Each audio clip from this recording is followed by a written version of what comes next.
자, 우리 이제 테마 48 보죠. 자, 감정평가 기초와 3방식 7방법.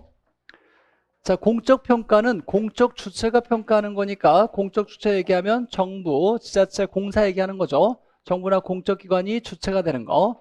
주의해야 될 건 정부나 공적 기관이 주체가 되는 것을 이걸 공인평가라고 하면 된다, 안 된다? 안 된다. 공인은 이건 정부가 얘기하는 게 아니라 개인을 얘기하는 거죠.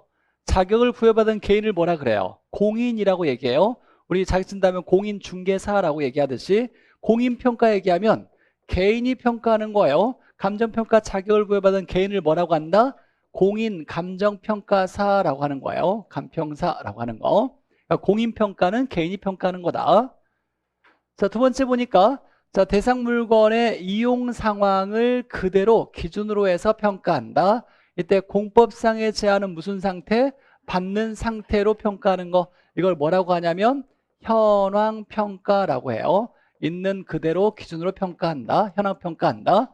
이때 이용 상황은 불법적이거나 일시적인 건 당연히 제외한다라고 나와 있고 제외하는데 이용 상황을 그대로 기준으로 이용 상황 그대로라는 건 공법상의 제한은 그대로 받는 상태로 평가한다. 이게 원칙이죠. 그러나 그럴 만한 이유가 있으면 실제와 다르게 조건을 붙일 수 있다. 보니까 자, 법령에 규정이 있거나 1번과 2번, 3번 중에 1번 얘기하는 거죠. 법령에 규정이 있거나. 자, 그러면 법령 규정이 있거나 의뢰인 요청하거나 사회통념상 필요가 나오면 자, 얘가 실제와 다르게 가정하거나 한정하는 조건을 붙여서 평가할 수 있다. 이걸 무슨 평가? 조건부 평가. 조건부 평가를 일본식으로 얘기하자면 뭐라고도 얘기한다? 독립평가라고도 한다. 자, 그럴 만한 이유가 있으면 실제와 다르게 조건을 붙일 수 있고, 자, 이때 자, 원래 다른 말이 없으면 적법성을 검토하고 적법성이 거래되면 거부할 수 있다죠. 근데 여기 보니까 적법성을 검토를 할 거냐 말 거냐라고 얘기할 때 원래는 해야 되는데 여기 뭐라고 나왔냐면 법령에 규정이 있죠. 법령에 규정이 있으니까 있는 대로 했으니까 적법성 검토를 뭐 할 수 있다? 생략할 수 있다. 얘를 생략이 가능하다. 이런 내용이었어요. 아직 시험 문제는 나온 적은 없지만 혹시나 나오면 틀리면 안 된다. 진짜 안 돼. 네. 자, 4번 보죠.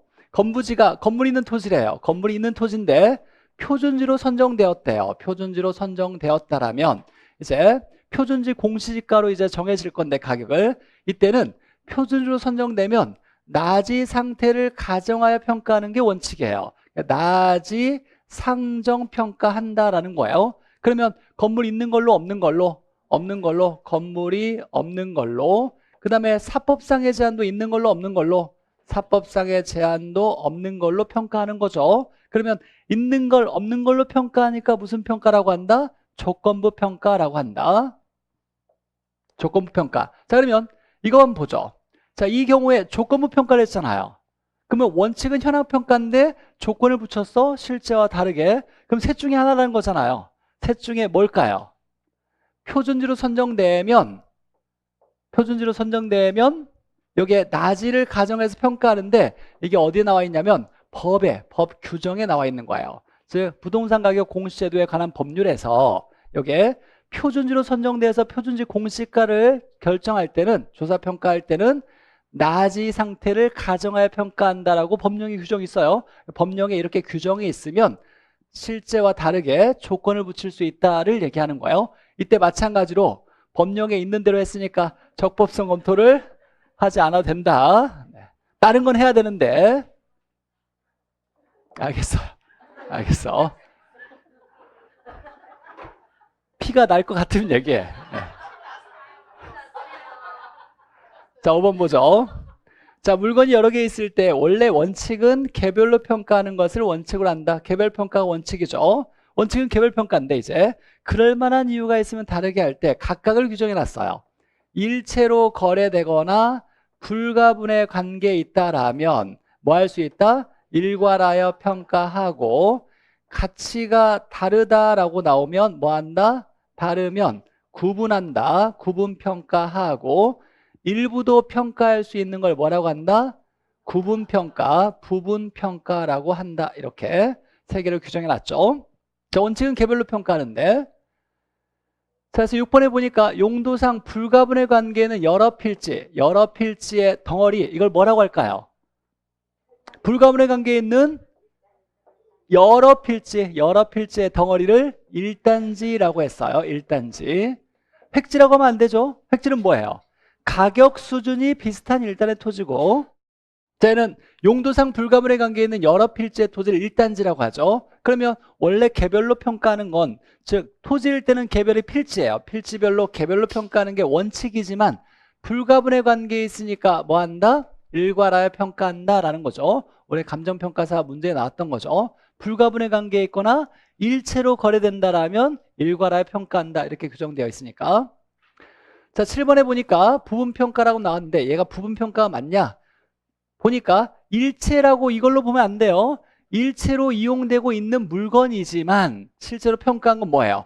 일부만 평가했다라는 게 중요한 거예요. 일부만 평가했다. 이걸 부분평가, 일부분평가, 부분평가라고 나와야 되고. 자, 8번에 보니까 하나의 물건이 가치가 다르다라면 무슨 평가한다? 구분평가한다. 자, 3방식 7방법 보죠, 이제. 자, 원가 방식에는 뭐가 있다? 원적이 있다. 무슨 성? 비용성, 비용의 합을 원가라고 하니까. 자, 비교 방식에서는 거래 사례 비교법, 임대 사례 비교법, 공시지가 기준법이 있다. 무슨 성? 시장성을 기초했다. 자, 3방식에서 각각 도출한 각각의 가액은 아직 감정평가액이 아니죠. 이걸 뭐라고 한다? 시산가액이라 한다. 시산가액. 이 시산가액을 조정해야 감정평가액을 얻을 수 있는데, 시산가액을 조정하는 건 무슨 평균? 가중평균으로 계산한다라는 거고. 자, 13번과 14번을 보면 13번이 이제 작년에 우리 시험에 나왔던 지문이죠. 거래사례 비교법은 비교 방식에 해당되고, 공시지가 기준법도 역시 비교 방식에 해당된다. 당연히 맞죠. 둘 다 비교 방식이죠. 그런데 14번에 보니까 이제 이 지문이 나오려고 하는 거예요. 시산가액을 조정했을 때는 이란 말이 나왔어요. 시산가액을 조정했을 때. 시산가액을 조정할 때는 공시지가 기준법과 그 밖의 비교 방식에 속하는 거래사례 비교법을 같은 방식으로 본다, 다른 방식으로 본다? 다른 방식으로 본다가 중요한 거예요. 다른 방식으로 보겠다라고 나온 거예요. 다른 방식으로 본다. 시산가액을 조정할 때는 공시지가 기준법과 거래사례 비교법을 다른 방식으로 보겠다, 이렇게 규정되어 있죠. 시산가액을 많이 얻기 위해서죠. 자, 15번 보죠. 자, 오류가 좀 있었는데, 자, 우리 이제 산식을 배웠으니까 원가법은 뭐를? 제조달 원가를 뭐하여? 감가 수정하여죠. 감가 누객을 빼는 거, 감가 수정하여 가액 구하는 거 원가법. 자, 적산법은 적산 초대비죠.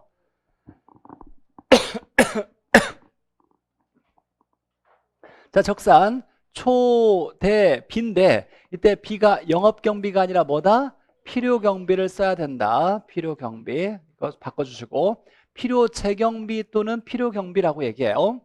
작년에 이제 이런 것들 다 속여서 지문을 썼던 것을 옳게 바꾸려고 하다가 제가 미처 바꾸지 못한 것들인데, 자, 초대비, 적산 초대비 임료.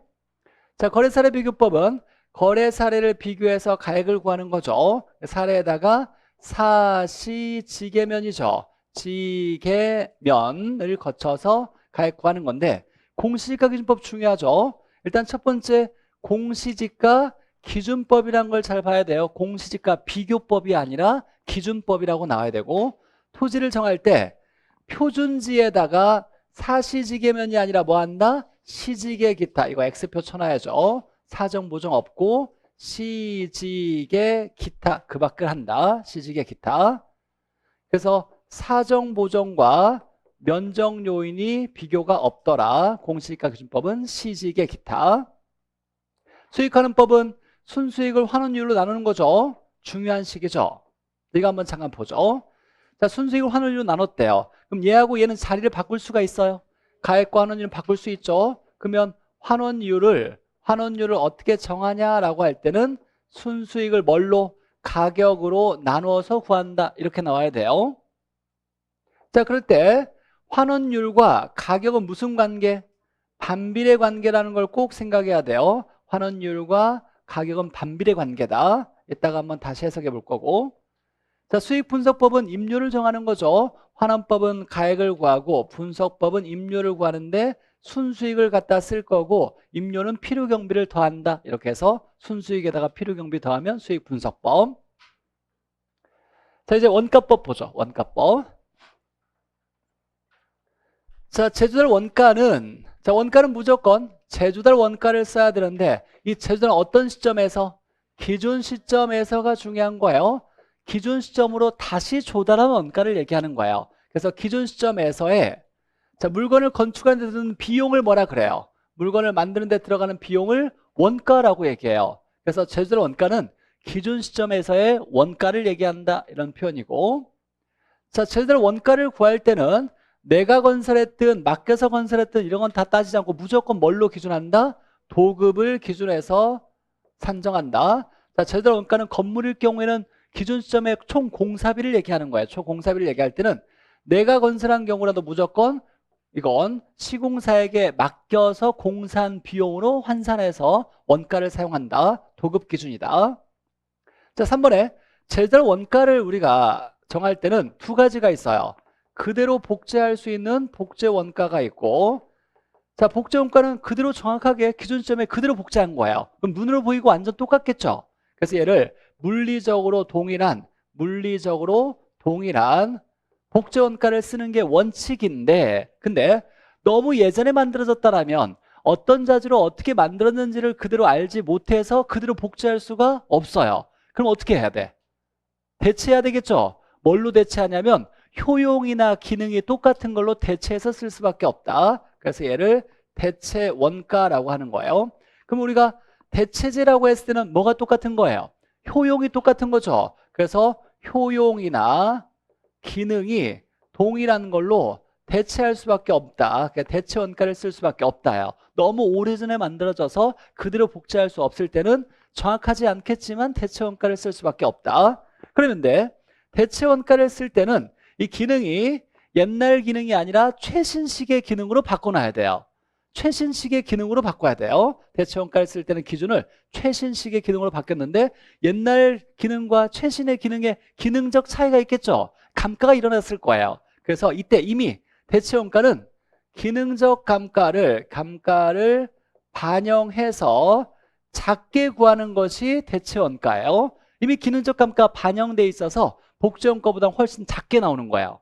그러면 이제 우리가 아까 원가법을 쓸 때 여기에 복제 원가나 대체 원가를 쓸 수 있다는 거예요. 복제 원가 쓸 때는 아무 문제 없이 감가 총액을 빼줄 건데 감가 요인은 세 가지가 있어요. 물리적, 경제적, 기능적 감가를 다 따져가지고 감가 총액을 구해서 빼주면 될 거예요. 이게 감가 수정이죠. 근데 만약에 이 제조달 원가에 대체 원가를 쓸 때는 이미 기능적 감가를 해서 반영시켜 놨잖아요. 그러면 감가 수정할 때 물경기 세 개를 고려하는 게 아니라 물리적, 경제적만 하고 기능적 감가는 별도로 행하지 않는다라는 얘기예요. 자, 그래서 그런 얘기예요. 자, 보면 먼저 이제 얘를 찾아내려면 자, 동일한 효용이라고 나왔어요. 동일한 효용. 자, 그러면은 복제 원가예요? 대체 원가예요? 복제는 눈으로 보기에 완전 똑같아야 돼. 그러니까 물리적으로 동일한 나오면 복제를 얘기하는데 동일한 효용에 이거 나오면 대체가 나와야 돼. 대체제는 효용이 동일한 재화를 대체제라고 하니까 동일한 효용 또는 동일한 기능이라고 나오면 이건 대체 원가를 얘기하는 거예요. 자, 대체 원가로 제조 원가를 산정했을 때는 이미 여기에 무슨 감가가 반영되어 있다? 기능적 감가가 반영되어 있으니까 뭐는 별도로 하지 않는다? 기능적 감가 수정은 별도로 행하지 않는다. 이런 얘기예요. 자, 첫 번째 동일한 효용 나왔으니까 얘가 대체 원가를 찾아야 되고, 대체 원가는 효용이나 기능이 최신식으로 바꾸다 보니까 옛날 기능과의 차이만큼의 기능적 감가를 이미 반영시켜 놔서 작게 구해놨어요. 그러니까 별도로 감가 수정할 때는 기능적 감가는 안 하고 뭐는 해야 돼요? 물리적, 경제적 두 개만 한다. 세 개를 하는 게 아니라 물리적, 경제적 감가만 한다. 자, 4번에 보니까 감가 수정 나왔네요. 감가 수정. 자, 감가를 수정하는데 감가는 요인이 몇 가지가 있어요? 세 가지. 그래서 물경기를 고려해서 그 금액을 감가액을 정한 다음에 뭐에서 빼줘야 돼요? 제조달 원가에서 빼줘야죠. 여기에서 뺀다 더한다. 뺀다가 중요한 거예요. 수정은 빼는 걸 얘기한다. 여기에 공제라고 차감이라고 나와야지 가산이라고 나오면 안 돼요. 차감이나 공제하여 같은 말이에요. 공제하여 얘는 맞지만 가산하여 이렇게 나오면 틀리는 거다. 빼는 거다. 빼는 걸 차감한다. 공제한다. 이렇게 얘기해요. 그래서 수정이란 말은 감가액을 정하는데 물경기를 고려해서 감가액을 정한 다음에 제조달 원가에서 빼는 거다. 자, 5번에 보죠. 감가수정과 관련된 내용 연수는 아까 우리가 세법에서 감가상각을 정할 때는 법정 내용 연수를 쓰고, 자, 감가수정은 감정평가에서 나오는 거죠. 감정평가에는 경제적 가치를 판단하는 거니까 당연히 무슨 내용 연수? 경제적 내용 연수를 사용한다. 물리적 내용 연수는 아무 데도 쓰는 게 아니고 경제적 내용 연수를 쓴다. 감가상각일 때는 법정 행정적 내용 연수를 쓰고 감가수정은 경제적 내용 연수를 쓴다. 자, 이제 감가수정 방법 5가지가 있죠. 외워놔야죠. 감가수정하는 방법에는 정률상이라는 사람이 있어요. 정률상을 잘 관찰해서 분해봤더니 잘생겼더라 이런 얘기였어요. 정률상 관찰 분해. 자, 어려운 내용은 아니니까 일단 암기해서 정률상 관찰 분해고, 정률상은 내용연수법이라 그래요. 내용연수에 따라서 달라지는 거예요. 어떤 내용연수일까요? 무슨 내용연수? 경제적 내용연수를 쓸 때 내용연수법. 정해법은 말 그대로 일정한 금액씩 감가되는 거, 일정 감가액 이렇게 나와야 되고, 정률은 일정한 감가율, 일정한 비율이죠. 일정한 비율로 감가율로 감가가 되는데, 이 말을 얘기할 때 일정 비율일 때 전에 한번 얘기했었어요. 얘가 100원짜리인데 매년 10%가 감가가 된다라면 얘가 1년 지나면 얼마 없어져요? 10원이 없어져서 90원 남겠죠. 얘가 또 1년 지나면 얼마가 없어져요?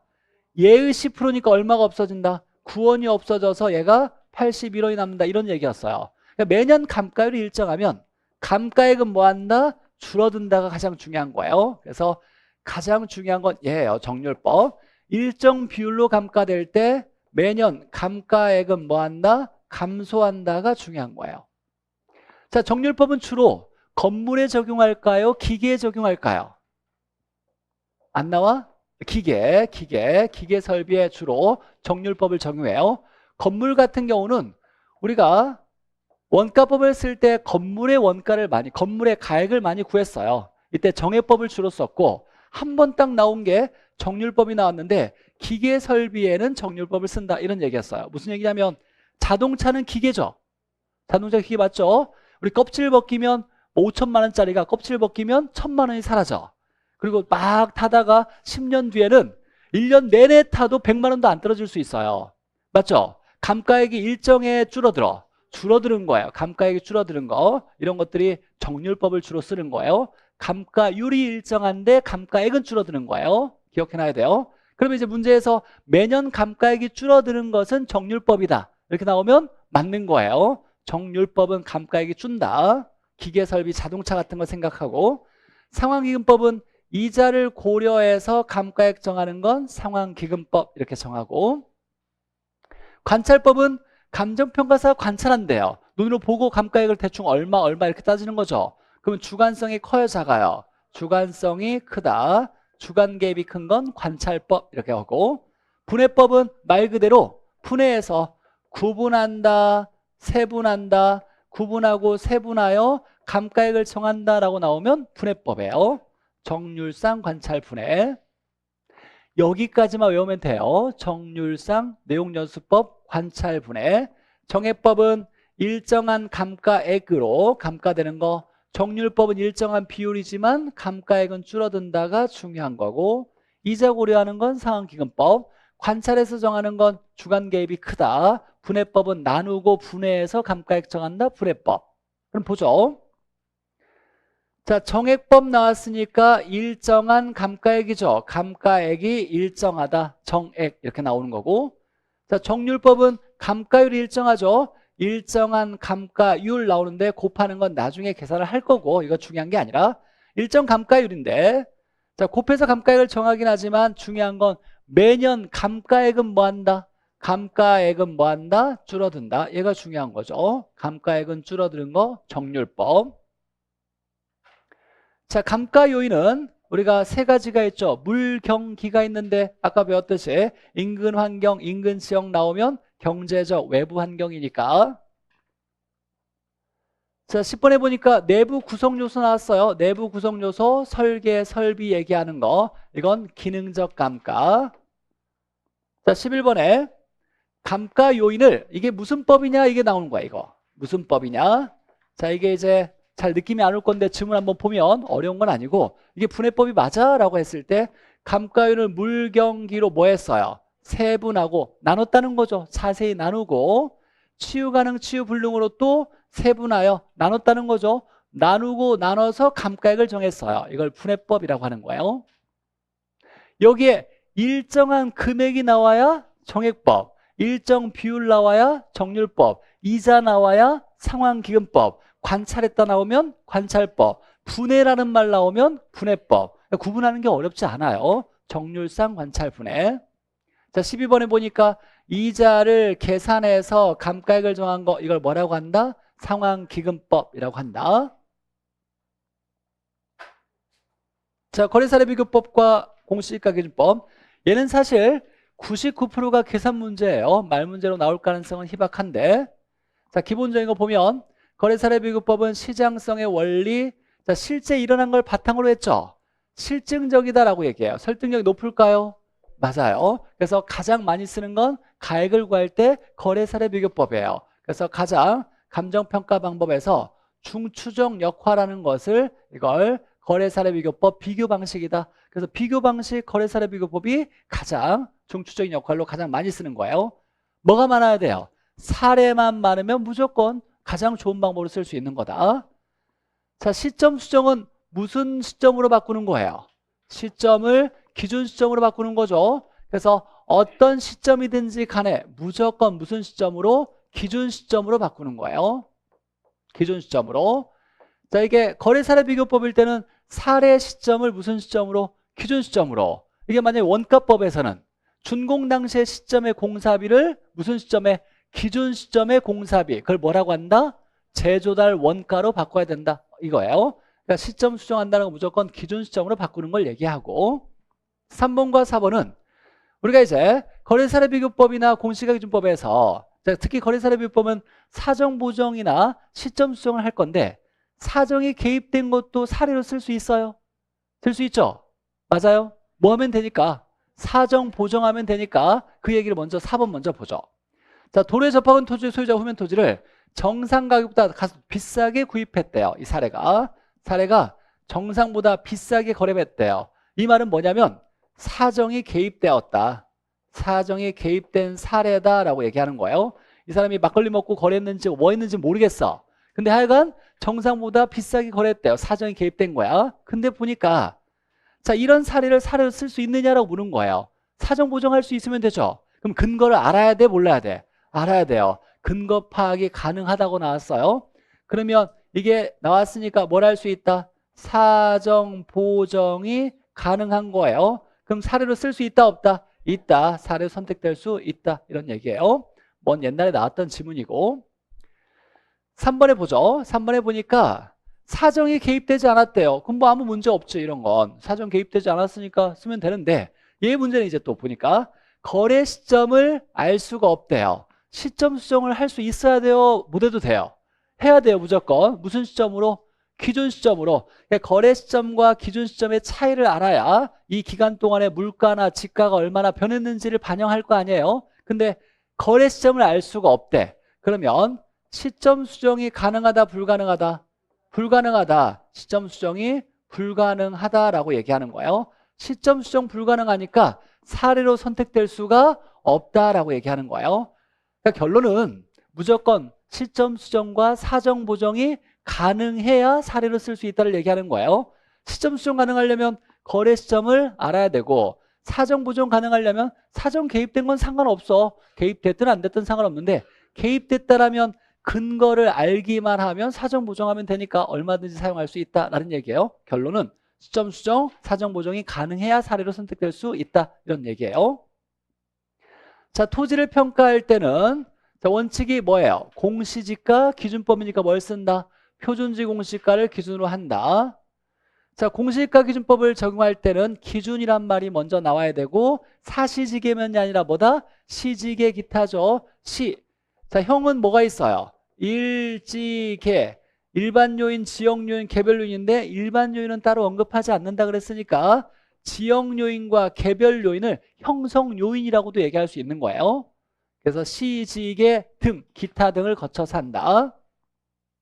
자, 7번에 보니까 원래 공시지가 기준법을 쓸 때는 표준지를 갖다 쓰는데 이 표준지가 시장 가격을 반영하지 잘 못하고 있는 경우에는 적정한 실거래가를 가지고 무슨 방법을 써야 돼요? 이걸 쓸 때는 거래 사례 비교법을 써야 되는 거예요. 공시지가 기준법을 쓸 때는 표준지 공시가를 써야 되고 실거래가는 사례니까 사례일 때는 거래 사례 비교법을 쓰는 거죠. 근데 아무나 갖다 쓰면 안 되고 적정한 걸 갖다 써야 돼. 적정한 건 최근 거야 돼. 도시는 지가 변동이 자주 있으니까 최근을 짧게 정하는 거야 라고 해서 도시는 몇 년? 3년 이내. 그 밖의 지역은 5년 이내, 3, 5 이내.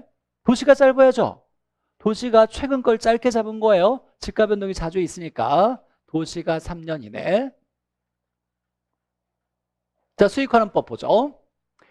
자, 수익하는 법에서는 이제 식을 하나 외우는 게 중요한데 한번 보죠. 자, 수익하는 법에서는 가액을 구할 때 뭐를? 순수익을 뭘로? 환원율로 나누어서 구한다. 그러면 가격과 환원율은 무슨 관계? 반비례 관계다. 반비례 관계. 근데 우리가 이제 수익환원법을 얘기할 때 장래 순수익이나 미래 현금 흐름을 뭐하여? 환원하거나 할인하여 가액을 구한다 그랬죠.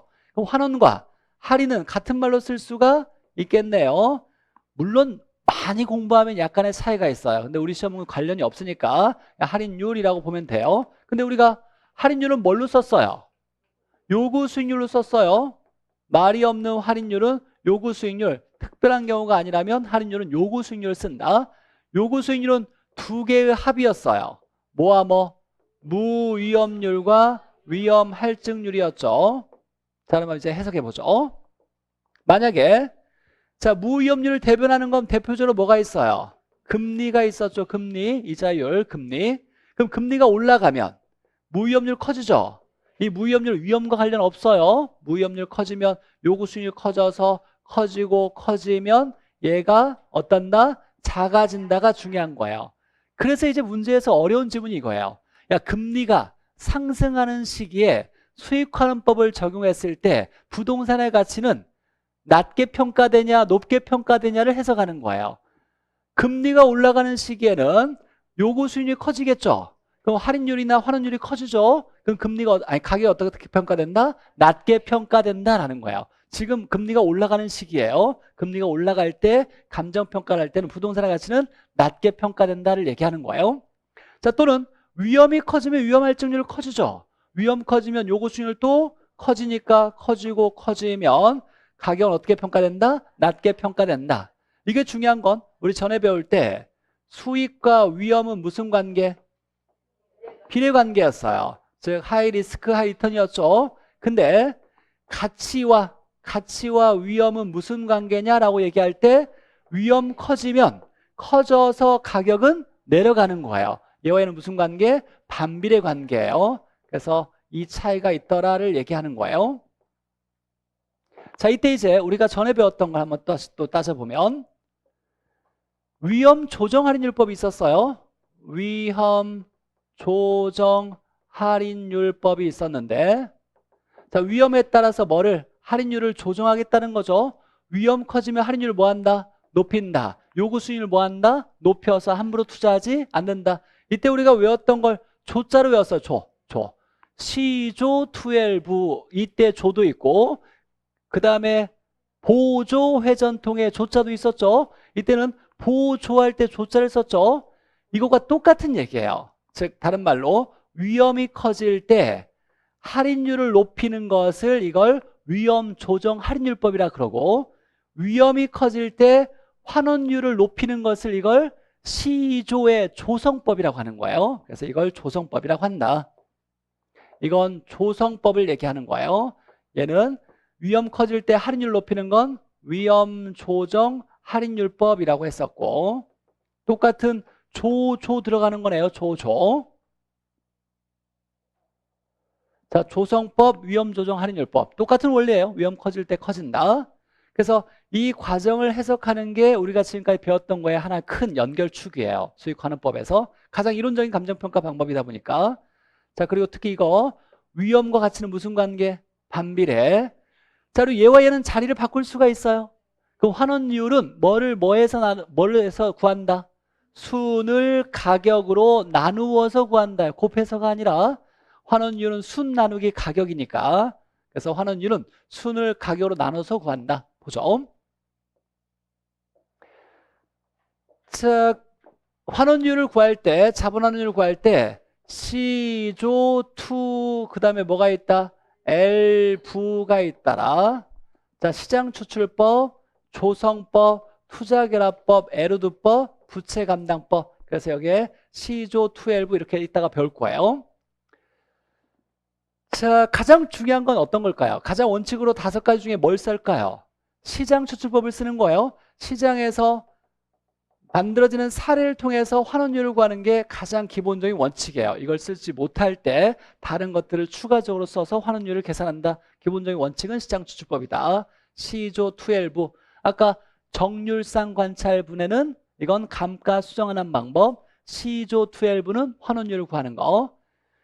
자, 이때 여기에 환원율은 기회비용을 반영한다. 맞아요? 이때 기회비용은 어디에 들어가는 걸까요? 요구 수익률은 기회비용의 의미가 있어요, 없어요?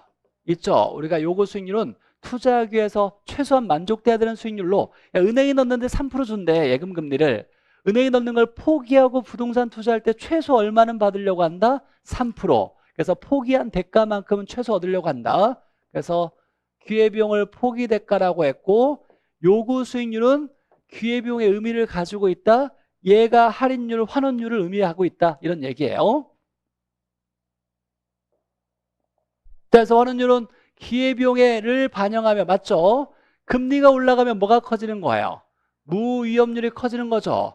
그럼 요구 수익이 뭐예요? 커지겠죠. 요구 수익이 커지면 환원율도 뭐 하는 거다? 올라가는 거다라는 얘기예요.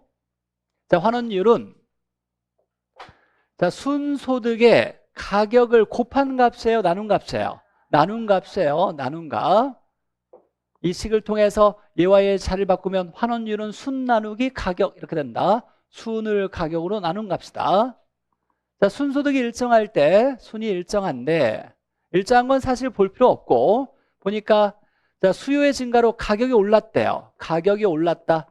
가격 오르면 환원율은 어떻게 돼야 돼? 반대로 움직이니까 오르면 얘는 낮아진다라고 나와야 돼요. 얘가 올랐으니까 얘는 낮아진다. 내려가면 커진다. 반대로 움직인다. 가격이 올랐으니까 환원율은 뭐한다? 낮아진다. 즉 가격과 환원율은 반비례예요. 자, 위험이 커지면, 위험 커졌대요. 그러면 뭐가 커지냐면 위험 할증률이 커져요. 그럼 요구 수익률 커지죠. 할인율도 커지죠. 그러면 환원율도 뭐한다? 커진다.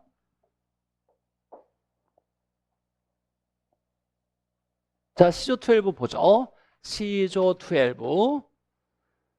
자, 시장추출법, 조성법, 그 다음에 투자결합법, 에르두법, 부채감당법, 시조12. 자, 특징 한번 보면 시장추출법은 시장에서 끄집어 쓰는 거죠. 시장에서 끄집어 쓰는 건 뭐로부터? 사례로부터 끄집어 쓰는 거. 시장의 사례로부터 환원율을 구하는 거. 기본적인 원칙으로 많이 쓰는 건 시장추출법이 기본적으로 많이 쓴다라는 거예요. 아까 조성법은 위험 조정 할인율법과 똑같다 그랬어요. 위험 커질 때 할인율 높인다. 위험 커질 때 환원율 높인다. 그래서 보니까 위험을 구분해야 돼. 위험을 구분해서 위험에 따라서 위험할증률을 더해준대요. 위험이 커지면 위험할증률을 더해주니까 환원율이 뭐한다? 커진다. 위험에 따라서 위험이 커질 때 환원율이 커지는 거, 이걸 조성법이라고 한다. 여기서 이제 아까 우리가 감가 수정할 때 가장 주관적인 방법은 뭐였어요? 관찰법이었죠. 감정평가에서 관찰해서 구하니까. 그러면 시조2L부 중에 가장 주관적인 게 뭐냐라고 얘기할 때 우리가 부동산을 위험한 정도를 판단할 때 사람마다 같아요, 달라요? 달라요. 우리가 투자자도 똑같은 부동산이지만 이게 보수적이냐 공격적이냐에 따라서 이게 위험이 다르게 느껴졌잖아요. 위험이 느껴지는 정도는 사람마다 다르게 나타나는 거예요. 그러니까 위험에 따라서 할증률을 적용하는데 이건 감정평가사마다 다르게 적용될 수 있는 거예요. 그럼 주관적이에요, 객관적이에요? 주관적이에요. 그래서 혹시나 또 주관적인 감가 수정 방법, 주관적인 환원율을 정하는 방법 이렇게 나올 수 있으니까 주관적인 것은 아까 관찰법과 그 다음에 조성법이에요. 위험은 다르게 느껴지니까 사람마다. 자, 투자결합법은 결합해야 된다는 얘기예요. 다른 것이 떨어져 있으니까 결합해야 된다라고 얘기하는 거예요. 물리적이라는 건 눈에 보이는 토지와 건물이 토지와 건물의 환원율이나 능력이 다르니까 중요한 건 다르며가 중요한 거예요. 다르며. 같으니까가 아니라 다르니까 다른 게 분리되어 있으니까 뭐 한다? 결합한다. 가장 중요한 건 다르니까. 자, 토지 건물 나오면 물리적이고 지분 투자자, 저당 투자자 나오면 돈, 내 돈과 썼냐 빌렸냐를 얘기하니까 금융적 투자결합법이라고 하는 거예요. 지분 투자자 또는 저당 투자자가 다르니까 라고 나오는 건 금융적 투자결합법. 토지 건물이 다르니까 나오면 물리적 투자결합법. 자, 예로법 나오면 LG전자였죠. LG가 지분 형성 또는 지분 투자자 이런 말이 나와야 되고 G가 나와야 돼. LG. 전, 얘가 가장 중요하죠. 세전을 썼어요. 원래 우리 수익환원법에서는 뭘 썼어요? 순소득을 썼는데 얘는 세전을 썼다는 거예요. 세전을 썼다는 건 소득세가 반영이 된 거예요? 안 된 거예요? 안 된 거죠. 세후로 넘어가야 소득세를 반영해서 세후를 구했는데 세전을 썼으니까 아직 소득세는 반영되지 않았다라는 얘기예요. 이게 중요한 얘기가 뭐냐면 이런 거예요. 지분 투자자 입장에서의 수익을 얘기할 때 우리가 어림셈법 할 때는 조순 얘기하면 총투자액, 전후 나오면 지분 투자액이죠. 지분 투자액에 대한 수익이었죠. 그러니까 지분 투자자가 원하는 수익은 두 가지가 있어요. 세전과 세후가 있는데 이때 세전을 썼던 걸 어떻게 알아? 라고 얘기할 때 이런 표현을 쓴다는 거예요. 아직 소득세를 반영시키지 않은 지분 투자자의 소득을 쓴다. 이건 세전을 얘기한다. 그 다음에 가치가 올랐냐 내렸냐를 따지는 것은 이건 자본이득이니까 LG전자 이렇게 LG전자 이렇게 해석하는 거 에르두법.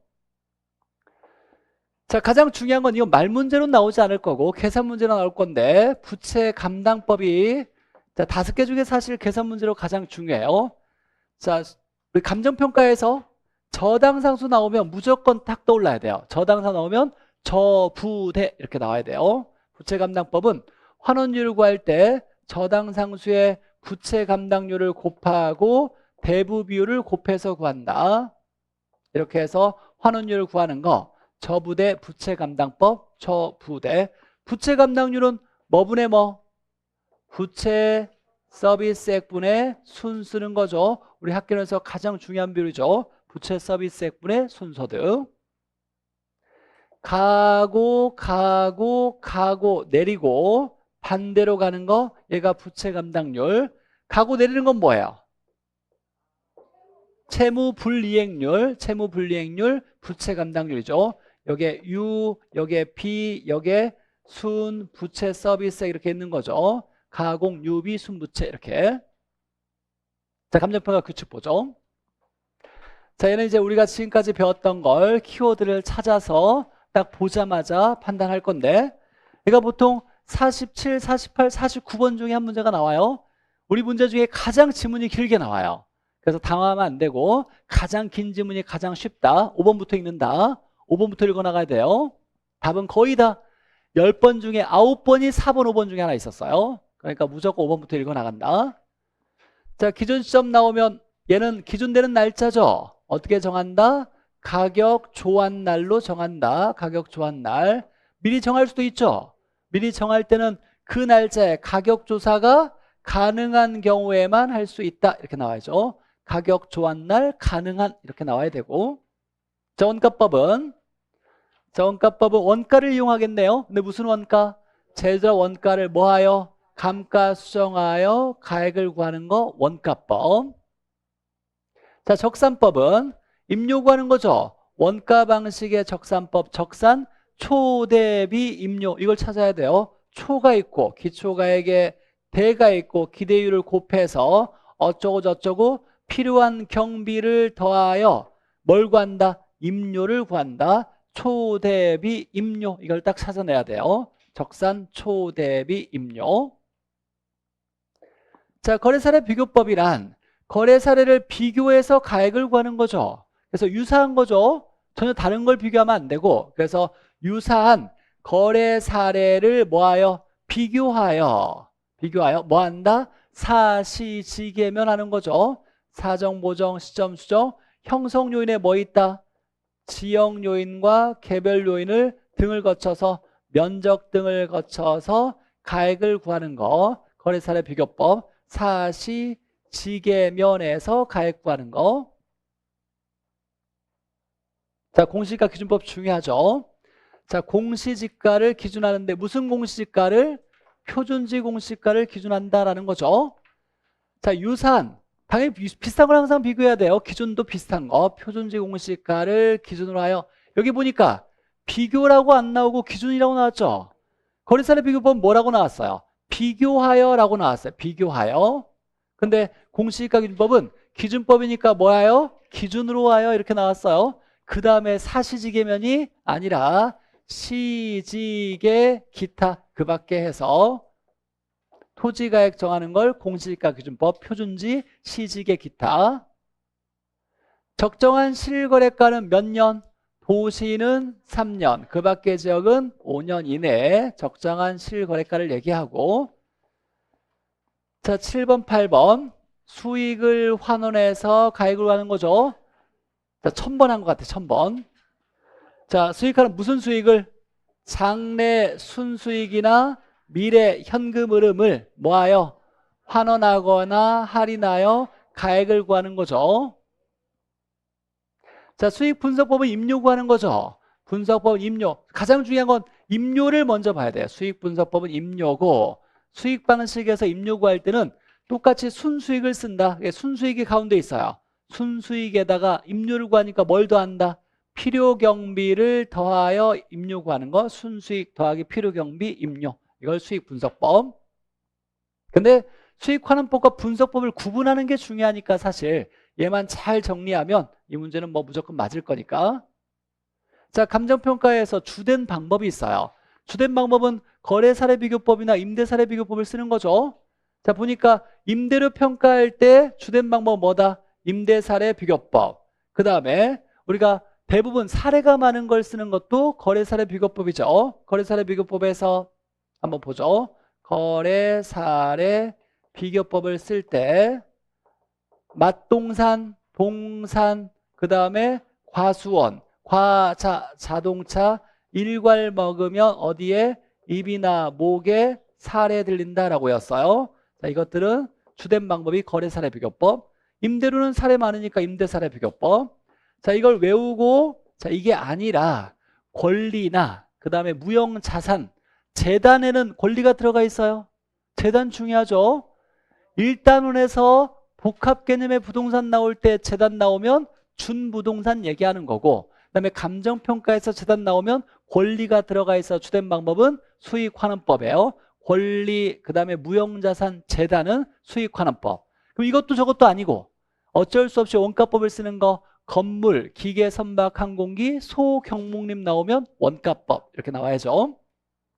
이건 뭐 무조건 외워서 보너스로 우리가 풀어야 되고.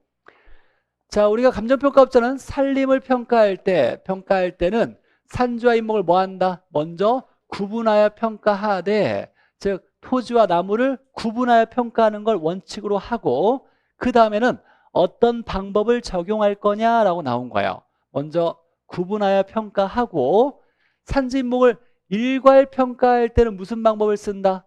거래 사례 비교법을 쓰고, 그 다음에 임목인 경우에는 뭘 쓰고? 거래 사례 비교법을 쓰고, 소경목림인 경우에는 원가법을 쓴다. 이렇게 나와 있는 거예요. 감정평가 규칙에, 법령에.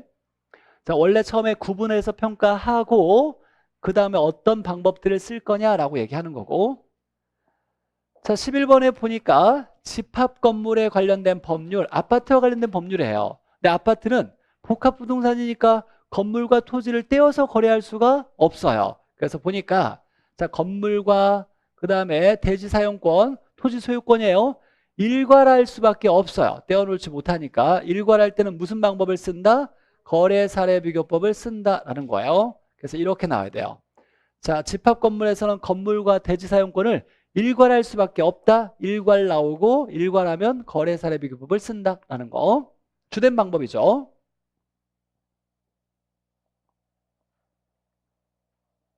자, 과수원은 뭐다?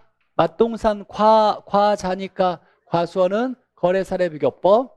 자, 권리, 무형자산. 특히 여기에 재단도 들어가 있죠. 공장재단 또는 광업재단. 재단이 들어가는 것도 여기에 권리가 들어가 있다. 이건 무슨 법? 수익환원법. 14번에 보니까 원래 항공기는 원가법을 쓰고 자동차는 거래 사례 비교법을 쓰는데 얘는 이런 경우에 얘가 그 방법을 쓰냐가 아니라 이런 말이 나왔어요. 원래의 효용 가치가, 원래 본래 용도의 효용 가치가 없는 이라고 나왔네요. 그러면 날지 못하고 굴러가지 못한다는 거죠. 그럼 무슨 법을 쓴다 이렇게 나오면 안 돼요. 뭐 어떻게 평가한다?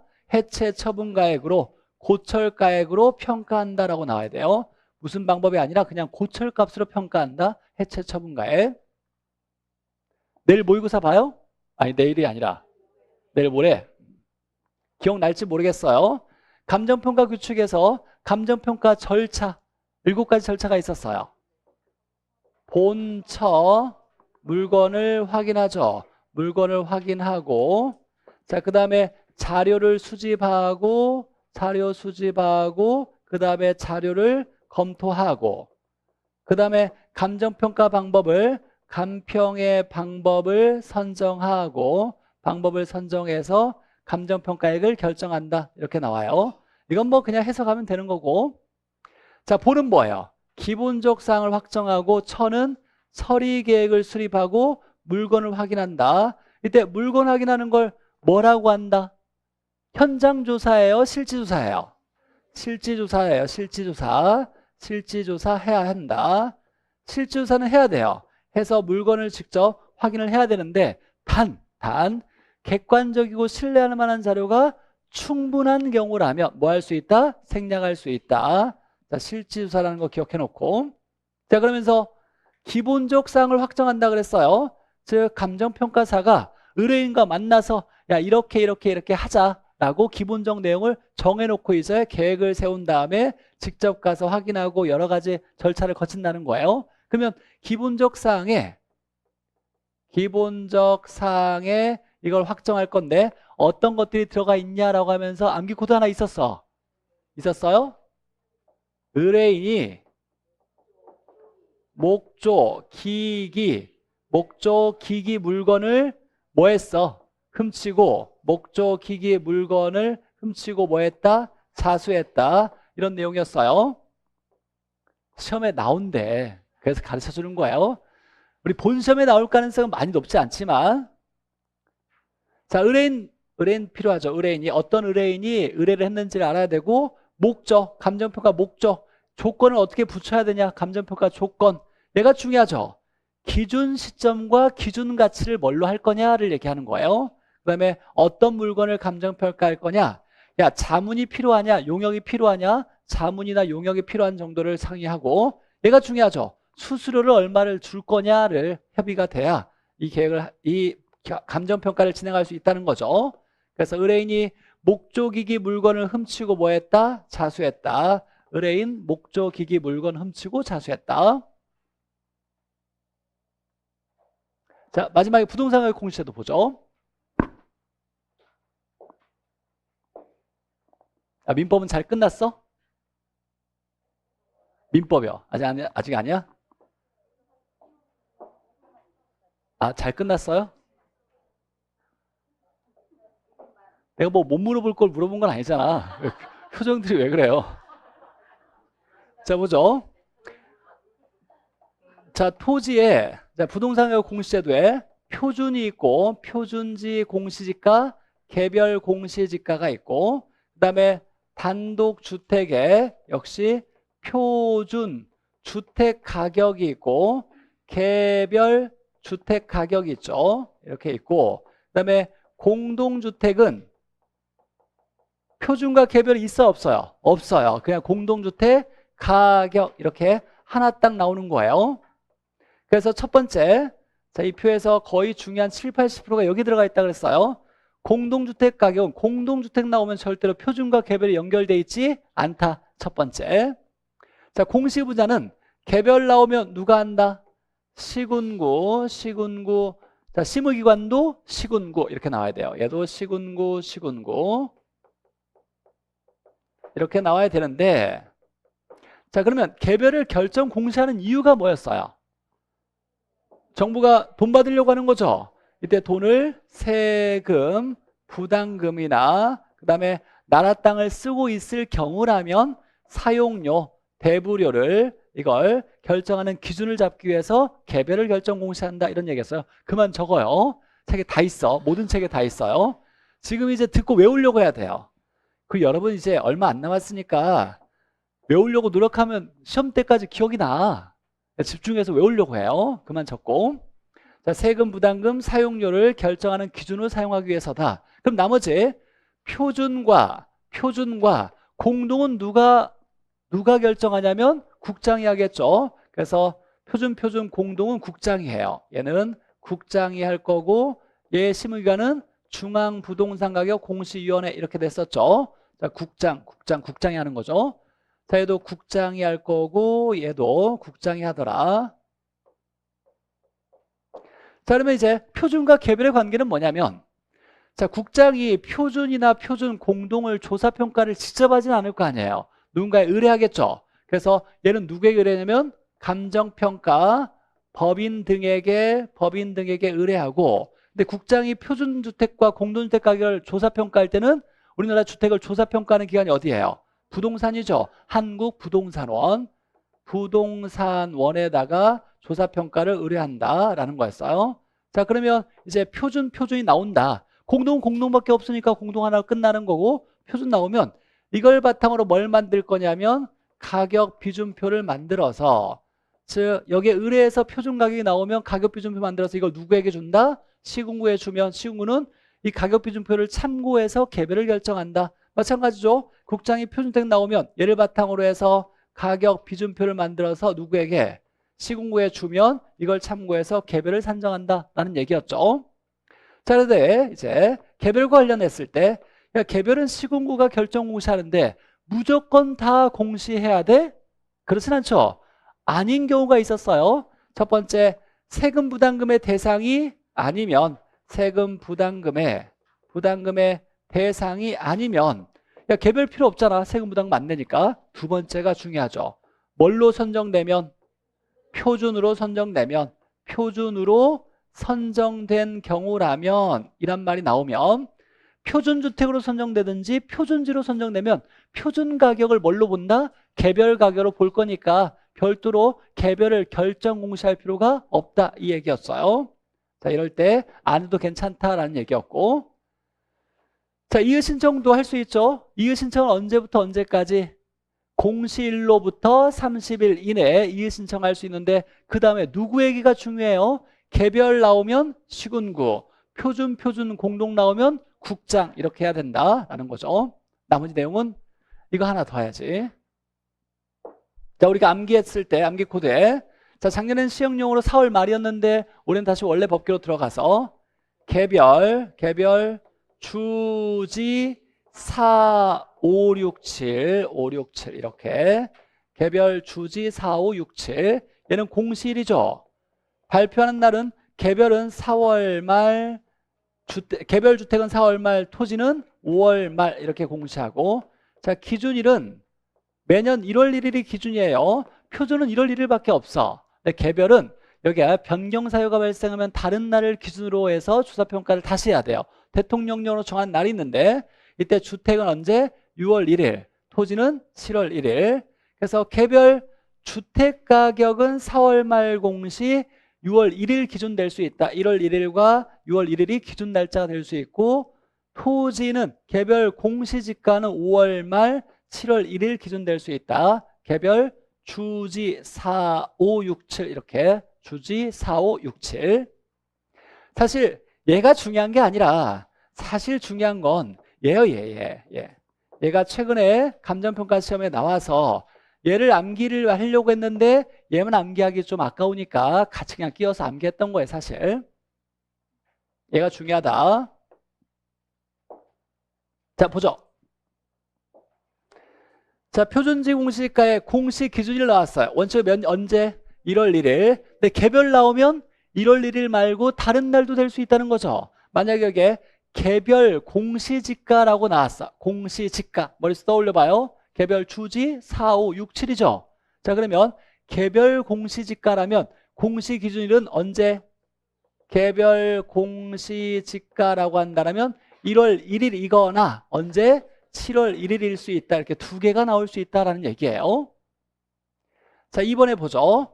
표준지 공시지가의 공시사항이라고 나왔는데, 자, 공시사항에 표준주택과 표준지의 공시사항이 거의 동일해요. 거의 비슷해. 근데 딱 두 개가 확실하게 차이가 나요. 이 두 개가 뭐냐면 연면적과 연면적, 사용 승인일. 자,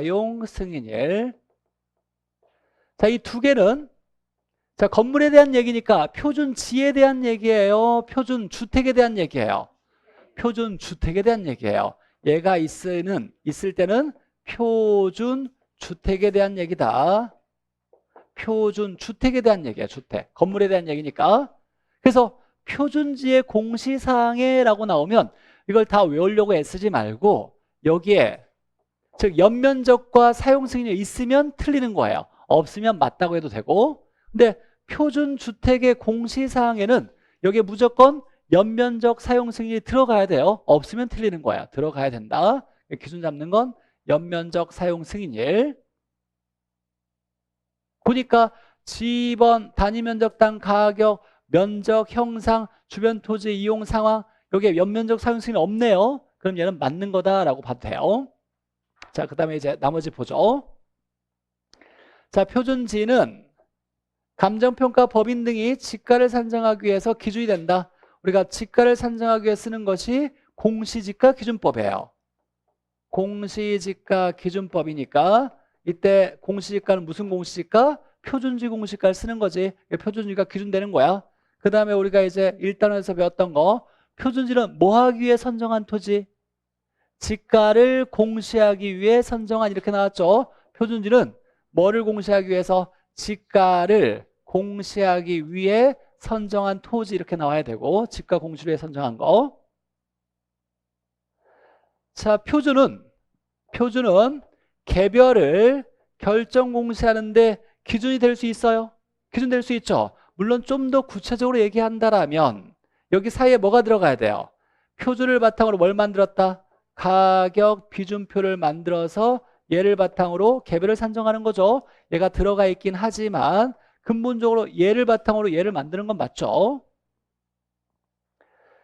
자, 5번에 보니까 표준주택을 산정할 때는 여기 주문은 이제 중요한 건 자, 표준주택을 산정할 때는 대표성 있는 주택을 잡을 건데 공동주택 중에서 단독주택 중에서 공동은 표준과 개별과 관련이 없어요. 얘가 중요한 거예요. 여기에 공동주택 나오면 안 되는 거예요.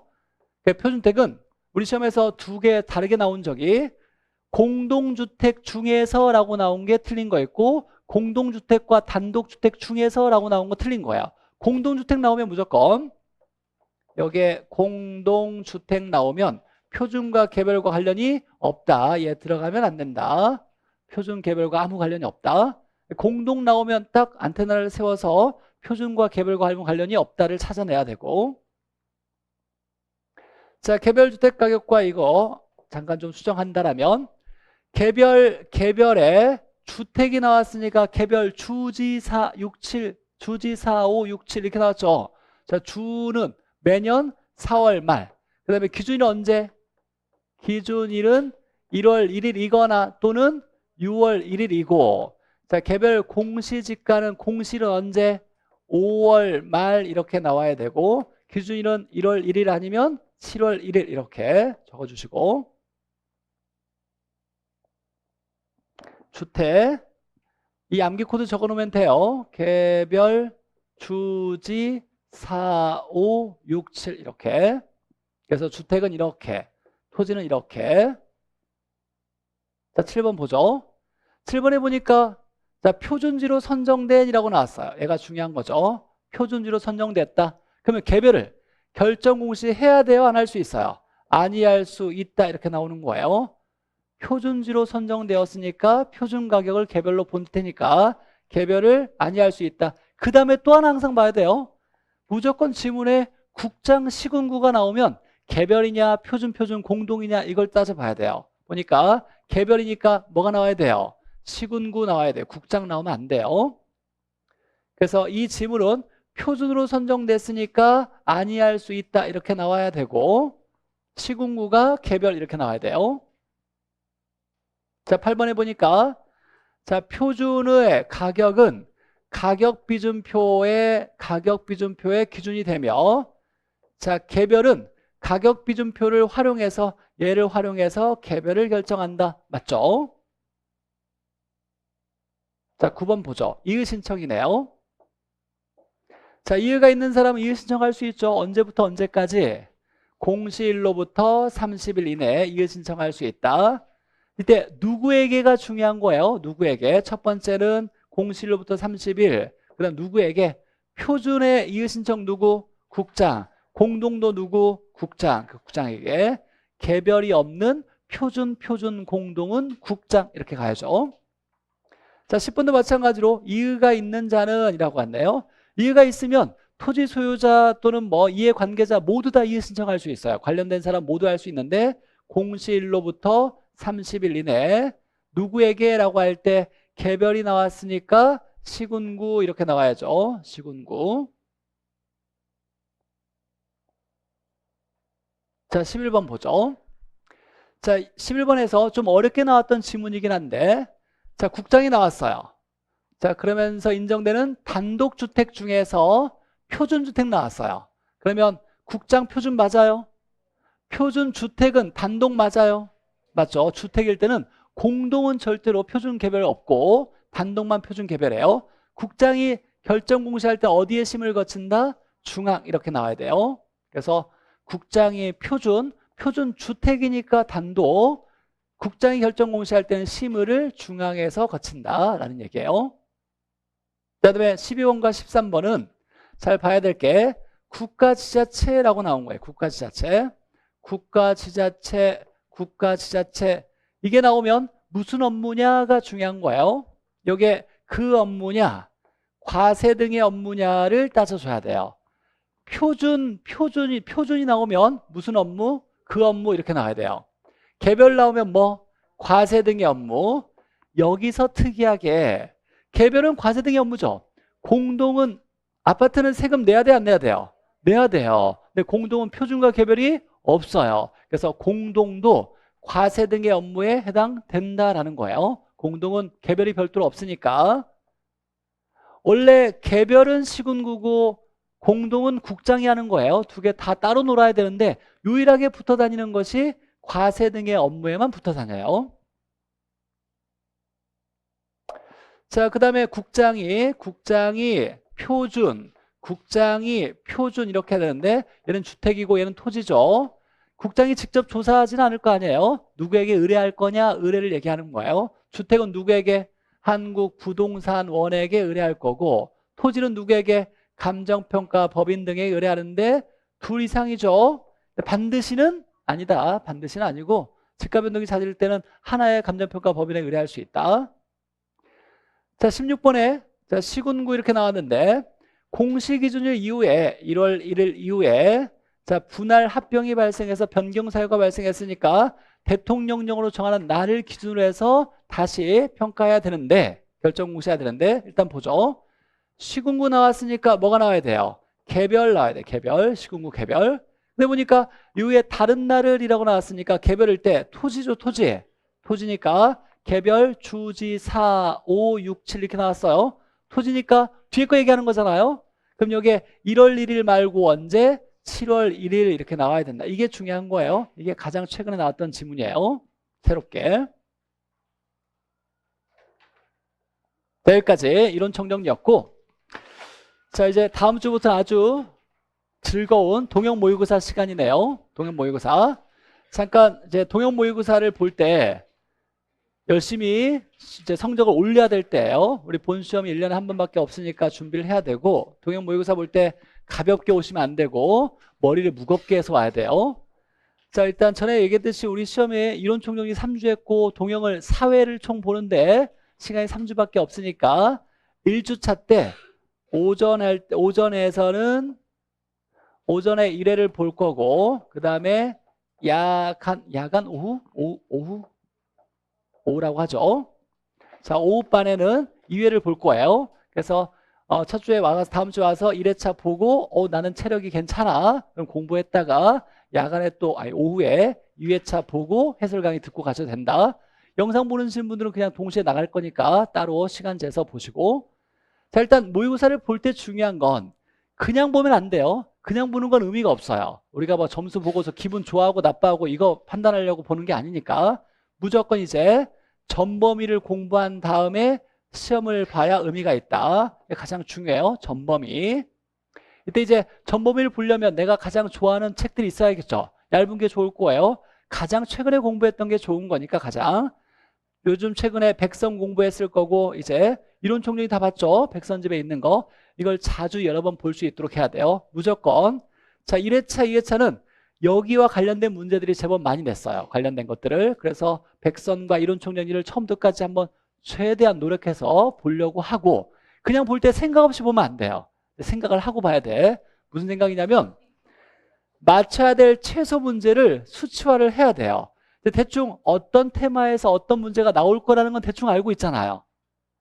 그래요? 토지 분류 나와? 토지 분류 나와요, 안 나와요? 나오죠. 토지 특성 나와요. 할인법 나와요. 포트폴리오 나와요. 화폐 시장 같이 나오죠. 그 다음에 뭐 여러 가지 이제 나온다는 얘기를 계속 들었을 거 아니에요. 이때 내가 공부를 하면서 이 문제는 무조건 맞춰야 되겠다는 마음을 가지고 공부를 해야 돼요. 그래서 그런 말 문제는 최소 몇 개 맞아야 돼요? 20개는 맞아야 돼요. 계산 문제는 몇 개 맞아야 돼?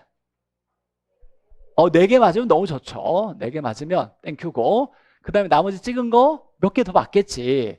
그러면 24개면 60점이고 찍은 거 맞으면 2개, 3개, 4개 맞으면 점수도 이제 합격 점수 이상 나오겠죠. 계산 문제는 꾸준히 연습해야 돼요. 하루 공부했다고 맞는 건 아니고 연습해야 되고, 우리 계속 1년 내내 연습 많이 했으니까 이제 말 문제를 내가 몇 개를 맞아야 될 건지를 수치화해야 돼요. 항상 세봐야 돼요. 이거 맞으면 한 문제, 이거 맞으면 한 문제, 이거 맞겠다, 맞겠다. 그래서 내가 꼭 최소한 더 맞으면 좋겠지만 이 정도는 무조건 맞추겠다는 생각을 하면서 공부해야 돼요. 그런데 시험 보면 틀릴 거야 또. 그렇다는 얘기는 내가 맞추려고 노력을 했는데 구멍이 나가지고 틀렸네. 왜 제대로 몰랐을까를 다시 또 따져봐야 돼요. 다시 한번 공부하면서 이건 진짜 다음에 맞춰야 되겠다. 다음에 맞으면 너무 좋고 또 틀릴 수도 있어. 그럼 다시 또 이건 무조건 맞추려고 했는데 계속 틀리네. 그러면 내가 좀 판단해야 돼요. 부족한 걸 암기하든지 아니면 버리든지 간에. 어찌되거나 필수 문제를 중심으로 해서 무조건 맞아야 되겠다는 걸 정해놔야, 이래야 이제 효율성이 높아지니까 전범위 공부할 때 이건 맞을 거야, 이건 맞을 거야 꼭 머릿속에 생각하면서 그 테마가 문제를 딱 보는 순간 이건 무조건 만져야 되는 문제가 나왔네. 이렇게 딱 나오면 맞으려고 이제 접근하면서 열심히 봐야 돼요. 자, 그리고 시험 볼 때는 시나리오를 만들어야 돼요. 시간 분배가 가장 중요하다. 답안지 작성을 할 때까지 45분 정도를 드려야 돼요. 그냥 욕심내가지고 그냥 50분 지났는데도 좀만 기다려, 내가 저 할게 하면서 막 시간 정하면서 답안지 작성하면 안 되고 무조건 45분 내에 끝내겠다라는 마음을 가지고서 시험 보면서 답안지 마킹까지 해야 돼요. 그러면 점수 전에 얘기했죠. 50점 나오는데 막 1번부터 40번까지 막 다 줄쳐져 있어. 근데 점수는 50점도 안 나와. 아무 의미 없잖아요. 그러면서 또 오히려 또 시간 모자라가지고 못 풀었대. 이거 진짜 잘못 푼 거예요. 처음부터 딱 풀 때 40문제를 푸는 게 아니에요. 30문제를 푸는 거예요. 물론 사람마다 좀 달라요. 35문제를 풀 수도 있고 25문제를 풀 수도 있지만 처음에 40문제를 다 풀려고 달라들면 안 돼요. 먼저 쭉 풀 수 있는 거, 쉽게 풀 수 있는 거, 공부된 거, 할 수 있는 거, 맞을 수 있는 것들을 쭉 해서 30문제를 먼저 풀고 마킹을 끝내 놓은 다음에 못 풀었던 10개를 이제 천천히, 야, 시간만 좀 더 있으면 좋겠다, 풀 수 있는 거 찍어야 되겠다, 나머지 10개를 해야 돼요. 그래야 어떤 상황이 오더라도 내가 좀 뭔가 본 시험장에서 이거 마킹 하나 잘못 체크하는 순간 쭉 잘못 써가지고 망한 사람이 진짜 많아. 진짜 많아요. 그러니까 항상 45분 내에 끝낼 걸 마음심하고, 그 전에 이제 먼저 40문제를 보고 마킹하는 게 아니다. 30문제나 32문제나 25문제 정도를 보고 풀 수 있는 것만 딱 풀고 마킹 해놓고 나머지 못 푼 걸 하나씩 풀고 마킹하고 풀고 마킹하고 이렇게 해서 채워 넣는다. 이 연습을 해야 돼요. 그리고 심리적으로 1번이 어려우면 욕심내면 안 돼요. 그냥 버려야 돼요. 야, 나는 이상하게 감정평가가 너무 쉬워. 그럼 감정평가 먼저 봐도 괜찮아요. 이건 편할 대로 하고, 나중에 시험 볼 때는 민법과 학개론 중에 뭘 봐야 되느냐 고민해야죠. 뭘 먼저 해야 돼? 아, 점수 잘 나오는 거 아니야. 아, 물론 점수 잘 나오는 거일 수도 있겠네. 자신 있는 걸 먼저 해야 돼요. 자신 있는 걸 먼저 하는 건 딱 이유는 하나예요. 높은 점수 받기 위해서가 아니라 뒤에 보는 거에 시간의 문제가 없기 위해서. 그래서 내가 잘하는 거냐면 어느 정도 알고 모르는 게 분명하니까 뒤에 보는 과목에 시간적으로 쫓기지 않고 여유 있게 볼 수 있게 먼저 끝내놔야 되겠다. 이게 중요한 거지. 뭐 점수 잘 맞으려고 내가 잘하는 거 먼저 이런 것보다는 시간을 맞추기 위해서 내가 어느 정도 자신 있어 하는 과목을 먼저 좀 선택해서 시간적으로 여유를 남겨놓고 다음 과목 넘어가야 돼요. 그 얘기를 잘 고득점 맞았지만 시간이 10분이 모자라. 그럼 10분이 모자라는 순간 뒤에가 아는 것도 다 틀려요. 공부한 걸 못 풀어내. 그러니까 항상 앞에 보는 건 시간 여유를 남겨놓고 뒤 과목 넘겨야 된다. 꼭 명심하고. 그러면 이제 수업 들으면서 필수 문제, 남들 맞은 거 맞아야죠. 남들 틀린 건 틀려야 돼. 남들 맞는 거 틀리고 남들 맞는 거, 아니 틀리는 거 맞으면 이거 이상한 거예요. 그런 거 안 돼. 남들 맞는 거 맞는 것이 필수 문제고, 이제 필수 문제를 쭉 해설 강의를 들어보면서 내가 부족한 거 채워나면서 내가 어떤 지문 하나가 틀렸다고 해서 그 지문만 보면 안 돼요. 이제 지문이 틀렸으면 투자의 위험이 하나 틀렸다 그러면 투자의 위험과 관련된 내용을 찾아서 금사유, 법인의 보조 회전통 이런 게 있으니까 쭉 정리해서 다음에 투자 위험 나오면 무조건 맞아야 되겠다 이렇게 생각을 하면서 정리해놔야 돼요. 당일날 복습해야 된대요. 그러면 적어도 전범위 공부하려면 3시간, 4시간이 필요해요. 그래요? 더 들어갈 수도 있어. 이때 공부해야 되고 다음 날도 또 시험 보잖아요. 복습도 하고 다음 날 시험 보는 것도 공부해야 되잖아. 그럼 최소 내가 혼자 공부해야 되는 시간은 6시간 이상 돼야 돼요. 학원 나오는 거 빼고 6시간 이상. 앞으로 이제 거의 다 그냥 하루에 10시간 이상 공부한다는 생각을 가지고 계속 반복해서 전범위 보고 공부하면 점수가 많이 오를 거다. 이때 백선과 이론 총정리를 자주 보고 그 다음에 이제 상황에 따라서 전에 공부했던 걸 그냥 버리면 안 되죠. 시험장에 그냥 가면 안 돼요. 적어도 기출문제집은 중요했으니까 한 번 더 보고 가야 되고, 계산문제집은 꾸준히 풀고, 그 다음에 핵심 키워드 특강집도 있죠. 이것도 다시 한번 보고 시험장에 가야 되겠다는 마음을 가지고 계획을 세워서 명절 때 좀 여유 있으니까 그때 내가 핵심 키워드 한번 보겠다, 기출문제집 한번 보겠다.